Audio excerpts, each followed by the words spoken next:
don't think Hollywood's cooked. I mean, they're literally using it right now, and they'll use people who know these tools. They said the same thing about digital cameras. That didn't happen either. Is you're going to be able to eventually like put on like a little halo device that attaches to the back of your head where the visual cortex is, and imagine anything, and have an AI interpret that. We're making slop, cooking up some slop. Come and get your slop. Well, thanks for coming on the pod. I have a lot of questions. The first one I wanted to get into was you shared the behind the scenes of that Amazon commercial you worked on recently and the Yeah. final result. And I was fascinated by it. I'm very interested in like hybrid production and the intersection of AI and live production. And it's obviously not enough people are doing it. I don't see that many people experimenting with it. You're one of the few. So I'm curious kind of what your experience was like. I guess to start, like how you saw it maybe differ from other live productions you worked on, and or how it was like. Any of your thoughts? I guess you have, right? I guess I've done this before with certain artists. I can't say their names, but for like music videos, it's not out yet, so I can't say who it is. But it was a little different than that because there was a way more planning involved. There was like storyboarding, and we had a very, very clear idea of like the angles we were going to do. So we actually had the backgrounds ready to go, and you'll see that in the making of. They're actually on set to try to see if we can get the angle just right, and sometimes we have to adjust it later. But um, in the past, it's been like kind of like this is the green screen footage, make it work with no real planning, and which is not a great workflow. It's better to have at least a general idea beforehand, so we can kind of have all that ready to go and then make adjustments later. So are you literally monitoring like you have like a laptop with the background? No. No, I was never on set. That was I think it was the producers were on set, and for on our side, on the agency side, they're the ones that are actually on set. So we just had all that ready, and we gave it to them, and kind of saw that later on. So I was never on set for that. Whoa, that's amazing. So you essentially have it all, every shot is worked out. You know exactly what you're doing before they get to set. We have an idea, but there's a lot of things that happen on set where maybe the lighting it doesn't work for it, and like the direction of the lighting, or they change things up because it's not working, or the angle changes. A lot of things can change. So that's a lot of like the bulk of the work is kind of fine tuning that and making everything kind of match as far as color grading and everything, and angles and all that. Yeah. So are you working with the team? Are you doing it Yeah. solo? Like, okay, cool. It's Yeah. it's almost always, especially on the Amazon job. It was a pretty big team. I wasn't involved with everything, but there was a live action team on set, and there was some on overflow. We'd talk to the directors, make sure that what we put together, they're happy with that. Usually works out pretty well. So do you feel like it sounds like there isn't that much of a giant leap when you're integrating AI into this kind of like workflow, right? I Yeah, mean, it's like VFX backgrounds. The only thing that's a little different, and it's getting better, is a lot of times we're kind of locked off to like we can only do like shots that don't move, although that is changing. It's just like it's changing slowly. I did a job recently where every shot the camera was moving, so we had to do like character replacement. We didn't have to replace the background, but we had to make it work, and there are unique issues with that because even though like the cutting edge stuff that either changes the background or changes the person, um, like if you start moving the camera too much, if it's not like just a simple camera movement, like a tracking shot, the stuff in the background just gets destroyed. It's like not even close. So we had to come in and like composite out the background and then put it back like the original background without the person in the shot. Can I ask what you use to do something like that? Like what compositing software? Like are you using any It, like AI stuff? Like that new like segment anything looks pretty dang good. Three and it's kind of integrated into uh, I think it's integrated into Adobe After Effects. Um, oh, is that what they're using on the back yeah, end in I Adobe? think that's what they're using. So it's pretty Ah, good for getting the person back in there roughly. But you still need like a compositor to do all the fine details. That's not something that I have a lot of experience with. But I totally. did do that on recent projects where it's just like give us a rough roto, Yeah, and I yeah. work with that. Have you messed around with Beeble at all? That Switch X with I've seen it's been used on a few projects that I've worked okay. on, and it's pretty good. It's pretty good. Like it's a good, especially if you're doing like character replacement or something like that. It's a good final step to do in like a subtle way to like it's probably the similar thing with VFX where they do like a you ever see those like breakdowns where they put all the layers on in front? Mm, It's like making it look like it's all one shot. It really helps with that kind of thing. yeah. So Beeple's tool I've seen that been used, and I think there's a new one on free pick, but I think it's just Okay. called Relight. I don't know if that's Oh the yeah, same thing. I yeah. don't, I don't think it is. I think it's a different tool. Yeah. Yeah. I always wonder what on the back end if they're just like kind of repackaging like comfy workflows or how it works or I don't know. No, I It's assume it's beyond a my I'm a very generalist. Like I'm very like, I learn as much as I need to execute an idea, but I don't go deep on something like I don't know Nuke. I don't know, I just use like After Effects and um well, that's cool, man. So are you I mean, do you see promise for like this kind of like hybrid live production? I mean, you see so many takes, Hollywood's cooked, it's over. I just spoke to producers like commercials are the first to go, but this yeah. is seems so promising to I don't think Hollywood's cooked. I mean, they're literally using it right now, and they're being more and more public about it, especially in the last few weeks, surprisingly. Yeah, they're not cooked. They're going to use these tools, and they'll use people who know these tools. Like they're not going anywhere. That whole narrative is dumb. I don't. Nothing like they said the same thing about digital cameras. That didn't happen either. So it was just a tool that they used. yeah. And it opened up the world for independent filmmakers. Mhm. Yeah. Do you but I mean like the that new company that Ben Affleck is just sold and it sounds pretty interesting. I mean, the idea that you train models on your own project and then you can Mhm. use it to create B-roll or reshoots or whatever. I mean, that seems super promising. Um seems like a massive boon for any filmmaker. But then it just seems like I do understand the fear from like actors. Like my wife is an actor, and they're freaked out.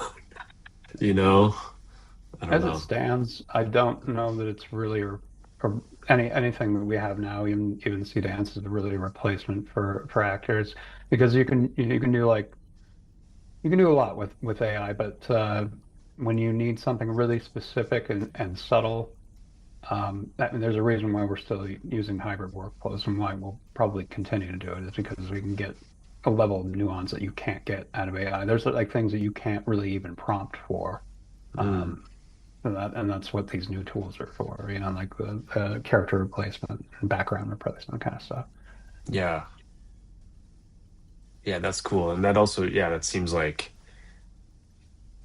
just such massive benefit to any production to have those tools, and it just expands what's possible and can reduce budget, and yeah. Um, I'm so curious about you've had some like viral banger posts recently and I'm just curious like how you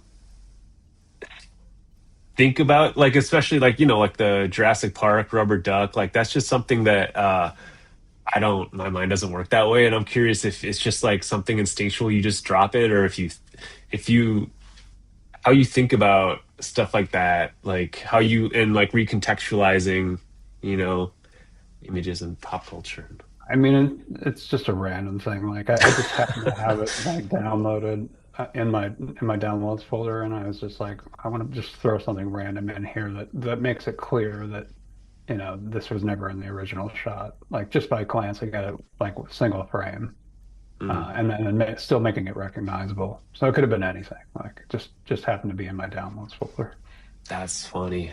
Because in my mind, you're like this viral, like, genius thinking of like, what can I like, what, because I mean, I also think there's something too, though. Like, I was thinking about this, like just a simple rubber duck versus this like pop culture phenomenon. I think it works because there's this simple object, uh, contextualized with this like pop culture thing everyone knows versus like if Yeah. you put in something another pop culture thing or if it might not hit as hard Mhm. yeah, yeah, Yeah, yeah. Like I think it works because it's a scene everybody knows, and they can, uh, be like, oh, I know that. As soon as they look at it, I think that's why that one did well. But that doesn't always work, like it's not something I want to do all the time. It's just, it's just having fun. But yeah. it's not you would think that it's um like something that works all the time, if you just do it in different ways and just keep doing it. But, there's no guarantee there, and it's not something you want to keep doing because then you become known for using other people's stuff versus just, doing your own thing. I agree 100%, and that also defies almost the spirit of AI, right, which is like this kind of playful Yeah, experimentation you and can letting it, do anything. Yeah. yeah, yeah, and getting feedback from it, seeing, well, what does it do, what are the limits, where, Mhm. Yeah, huh, that's where I get excited. I mean, I'm still doing that like every day, just seeing what I can do, seeing what it's capable of, and like there's a lot that we haven't touched yet. I kind of got into it like last year when I had the time for that, but I did this thread where I experimented with like applying motion from one thing and putting it into another, like putting people in a house and saying like, okay, this is a car crash. It's going to roll. And then we get people like flying all over the house in ways that they wouldn't if you just said people flying in a house. Like, cool, because it's not just trained on uh, images, it's trained on the style of motion, like what you're seeing. So, and I had another one where I was like, okay, I'm gonna take this giant bee. It's in a um, it's in a neighborhood, and it's sitting like it's a car, right? And I said, make it drive instead of it acting like a giant bee, make it move, drive around like it's a car. And it did it, and it was an interesting experiment. I think yeah. we're just scratching the surface of like what we can do with that kind of stuff. I mean, that's something I think about a lot is like I use it. I'm very interested in how it can like mimic, cinema and like older cinema and Mm. but I'm like I'm sure I'm just like it's like the way I'm tackling it is so limiting because I'm just asking it to like, you know, kind of make scenes that I see, but it's trained on like it can do all this stuff so easily. Like what is difficult or what is the use case that is like the new cinema, like the way like cameras blew people away, like what is going to be the thing that blows us away? I mean, even though it does blow us away and the images it comes up with are incredible and it's like looking into a different dimension, but still, like you're saying, we haven't like figured out some kind of like paradigm changing, use. Maybe I don't know. It's kind of an abstract Yeah, thought, but yeah. I mean, I think it helps if you study cinema and the techniques, not just modern techniques, but older techniques, and see what you can apply to them. Like if you ever see those scenes where, like the older movies where they just project, they're in a car and they projected Mm. the background on there, and you can kind of tell if you're really looking at it, you can tell what's going on there. But you can actually ask for that kind of thing. And if you're making something that's supposed to look like an old movie, you can have like a rear projection kind of thing, like stuff like that. And then you could take that and apply it to like a modern scene if you wanted to, and just get something kind of weird and surreal and disoriented. I love that. Yeah, also like asking for like create the background like a Hollywood soundstage. It looks so cool when you have these like Yeah. fake sets and yeah. Um, well, do you have any thoughts about um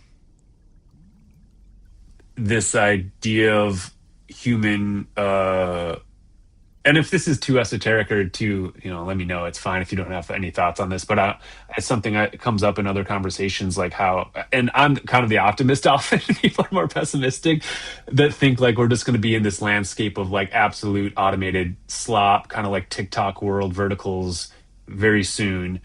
And I tend to think like the human curator behind the scenes, that their taste and their ideas are going to shine and kind of transcend automated, content.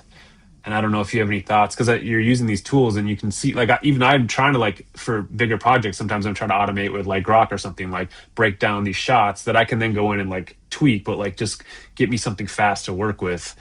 And Yeah. if you extrapolate, someone's just going to plug in what they want. It's just automated. Yeah. Undoubtedly, you'll get both. I mean, you can look at that kind of pathways on YouTube of certain content creators. Some of them will put in extreme amounts of effort into what they're doing to like a ridiculous degree, and others will use whatever they have in hand to make to make quick, cheap content. And there's a market for both. I mean, we we we like people like the idea of like, oh yeah, people are going to want the curated awesome thing, but that's not always the case. It depends on the audience, depends on the person. So you'll Yeah. get both. You'll get like a splitting off of both. You'll get way more slop and you'll get way more um, like curated content and like really thoughtful stuff. Yeah. So essentially same as it ever was.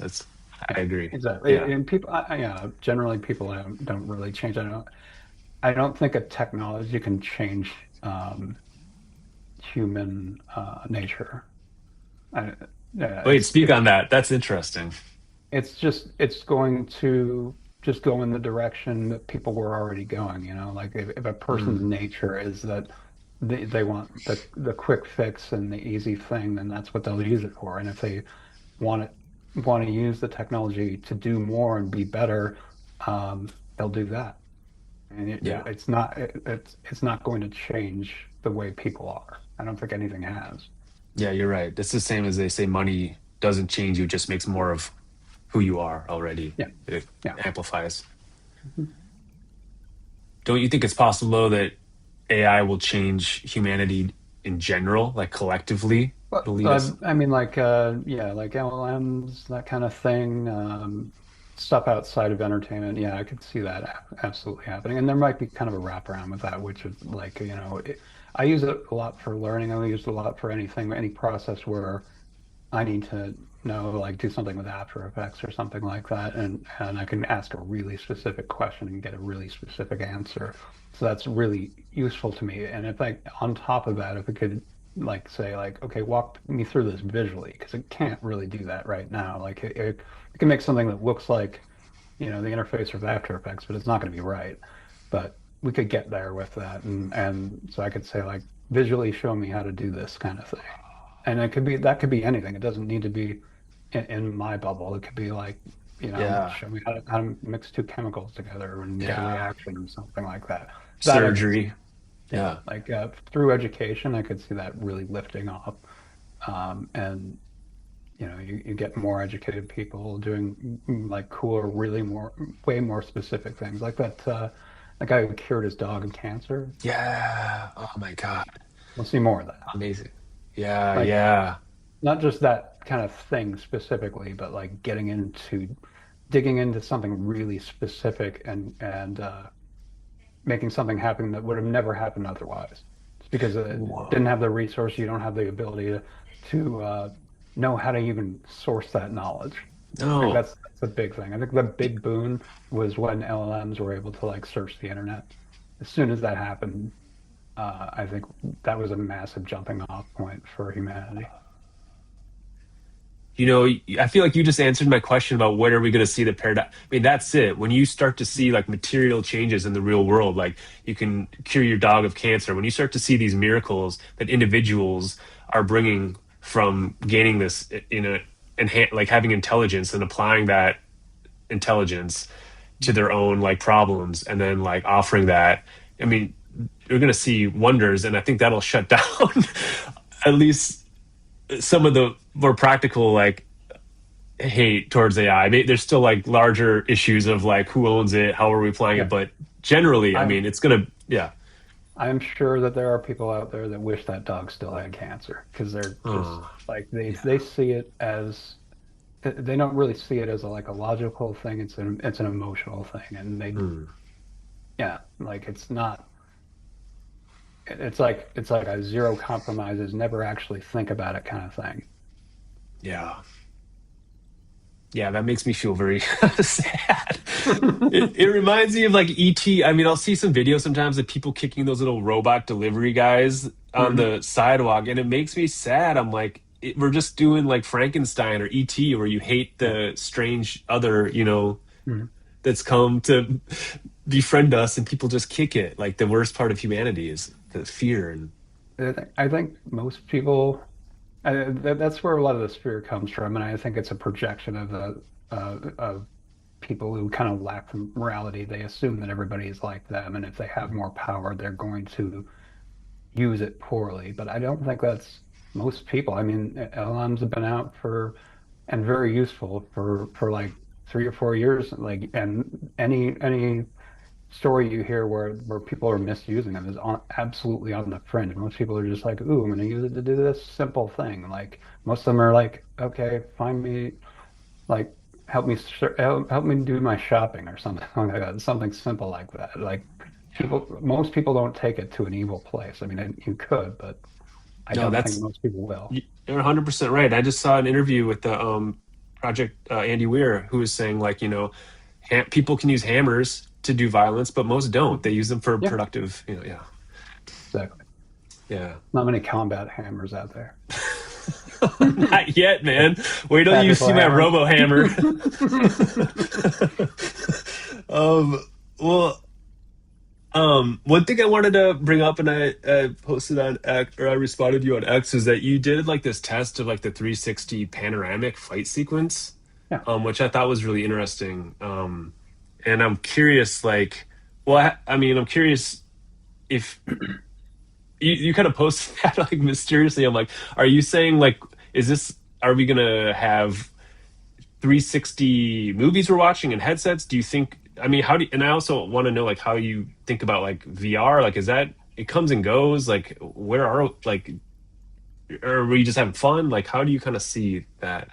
Well, I could see something that looks exactly like that in a movie scene, like Hmm. just as like a stylized choice, maybe kind of like showing that maybe one like the main character is disoriented or something, like there's like an explosion or something like that. I you can turn that, and someone actually did turn that video into like a VR video, and it worked pretty well. Although there was like a seam in there, but that's fixable. But I mean, we've had the ability to do that kind of thing for they have cameras for this kind of thing, and there are a few tests on YouTube where you can do that. You can put on your VR headset. I've actually made something kind of like that. Um, and I made some art with that, but I don't see it as like I don't think people. I don't think that's a like a great viewing experience if you because invariable what I think people will will do is like be looking everywhere except for where they should be looking Mm, so they don't miss anything. And I don't think that's a great viewing experience. And I think a lot of people, most people are watching movies to relax or to get into it. And if they're constantly like looking all around, um, like it's going to get exhausting pretty quickly, I think. interesting. Yeah, I agree. You also remind me of that there's this kind of like anecdote that we're gonna be able to like dial up, you know, uh forgive the phrase, like, you know, a Star Wars episode that I want with my characters that I want, and I want it now, or this film. Yeah. And but it seems to me like, yeah, we'll be able to do that, but will people want to do that beyond after like a week, you know?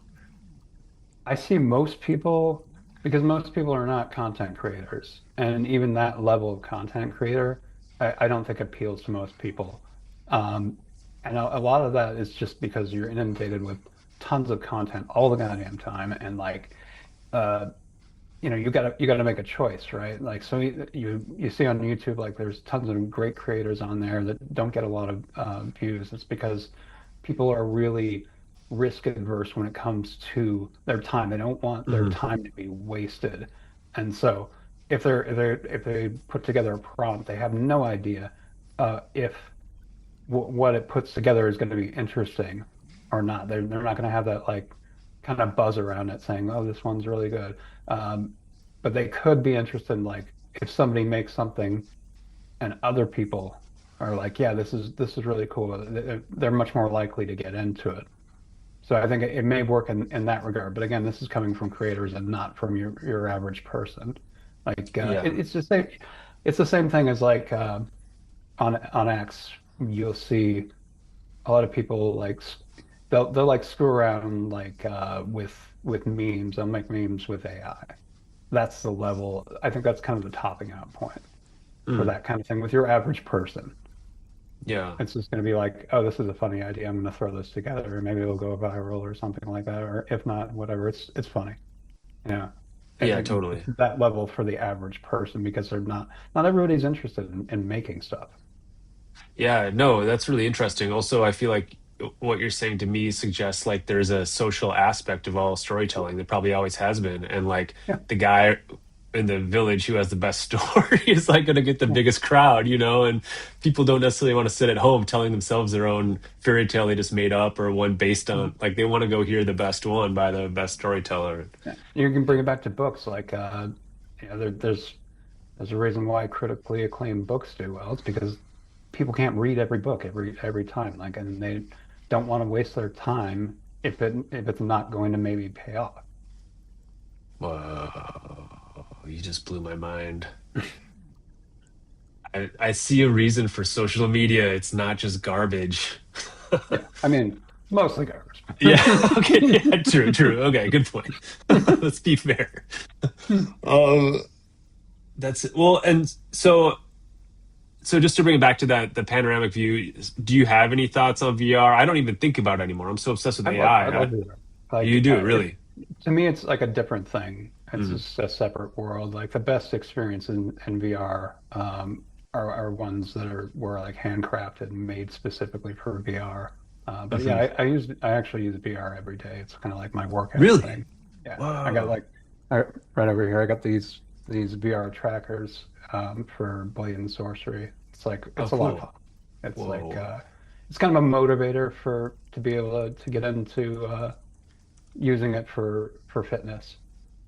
And what do you use the Valve one or what I headset have do you a use there? I have a Quest 3 and then I use Steam VR to use the trackers with it.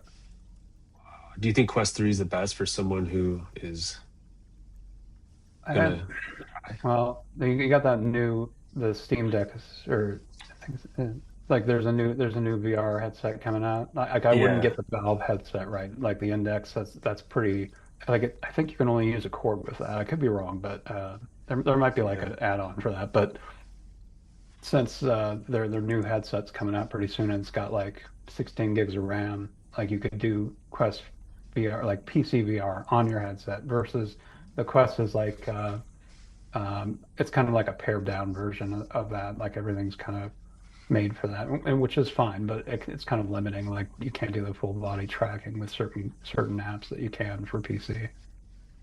Cool. Well, we got through all my questions. This is so good. There's so much good info. Um, I mean, do you have any thoughts or do you have anything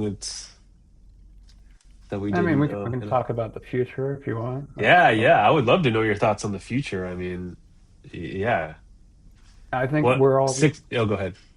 I think where all this is going is you're going to be able to eventually like put on like a little halo device that attaches to the back of your head where the visual cortex is and imagine anything and have an AI interpret that.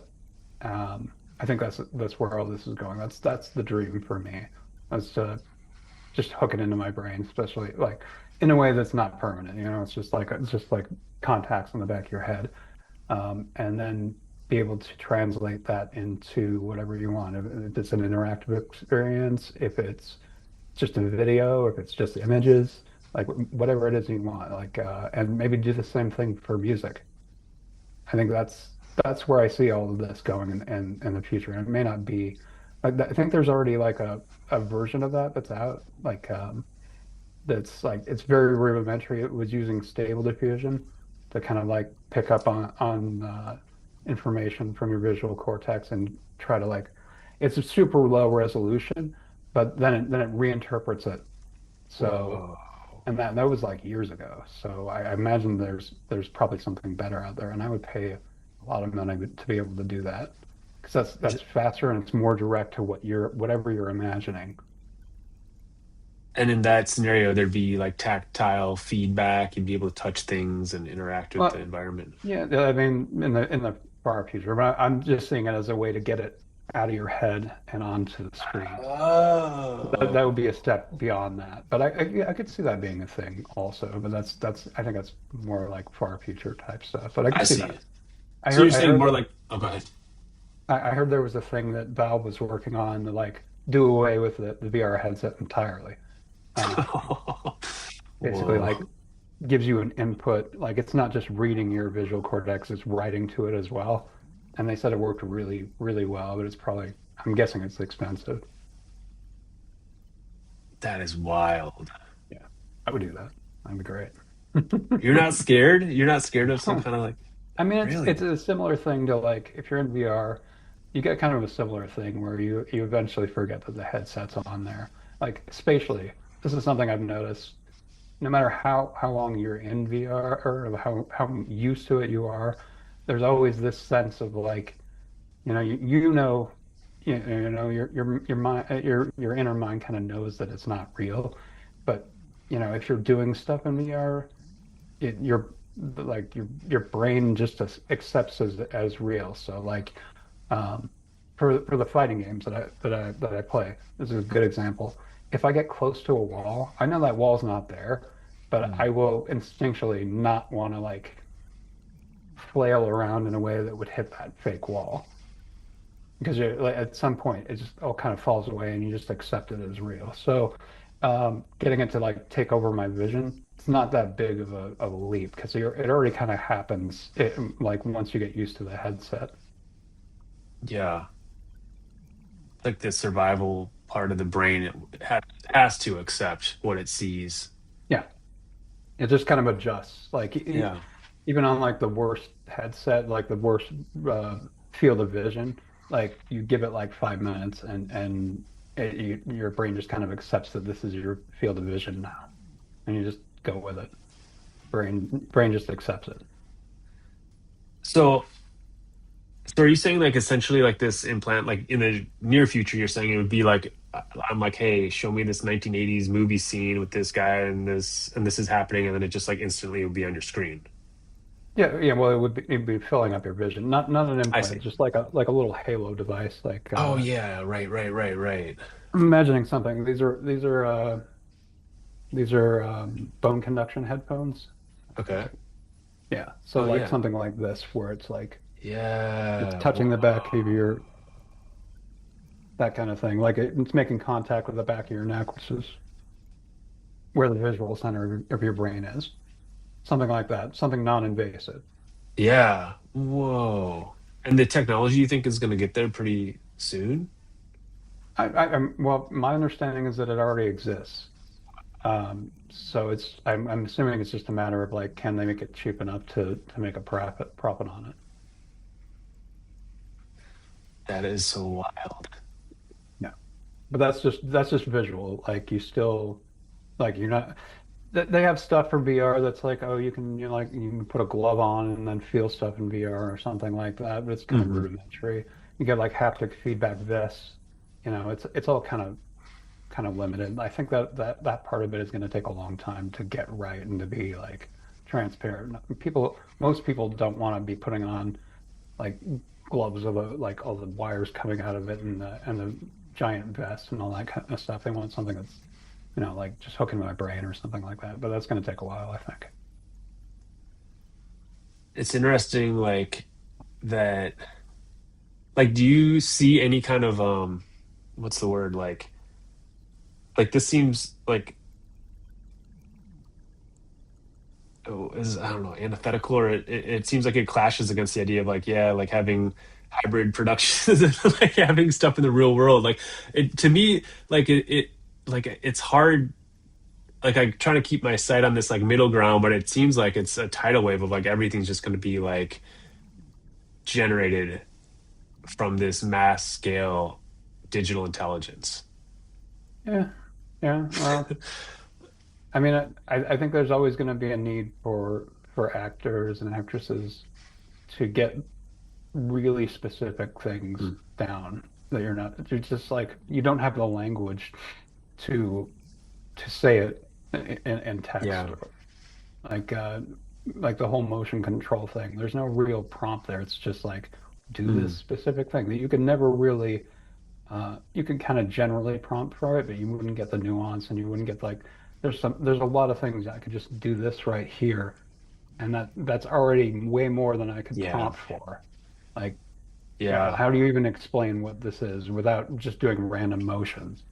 Yeah, you're so right. I think I think I've gotten too acclimated to accepting the limitations and like Mm. working within the limits. So I kind Yeah. of know like what I can roughly give. But you're right, like just Something there's no simple way. like that. Yeah, no. Like Sora 1 had an issue where you couldn't even get a video of somebody pressing a button. Like you'd see the button in like a close up and then it would like around the button. Stuff like that. Really simple stuff. Yeah. Um, and it's getting better. It's getting way better. But I think the need will always be there to at least have somebody. It's the same thing with like the VFX and just having a performance capture set up. There's a reason why they keep doing that and don't just animate it by hand. It's because it's Oh, easier, it's yeah. faster, and it's more direct. And it's more directable. Like if you have a director there, it's easier for them to do that than to be sitting in front of a monitor and having somebody like hand animating it. You're right. Yeah. I mean, Avatar, when I saw that second Avatar in 3D IMAX, it was a psychedelic experience. I mean, there was a point where my mind stopped it didn't know what was real CGI anymore. Yeah. It just accepted the illusion. It was Mhm. wild. Yeah. Yeah. And all that is performance capture. That's all like Totally. facial capture and body capture. Yeah. Yeah. And it yeah, it does. It's a different thing than just like straight CGI or animated. Yeah. Mhm.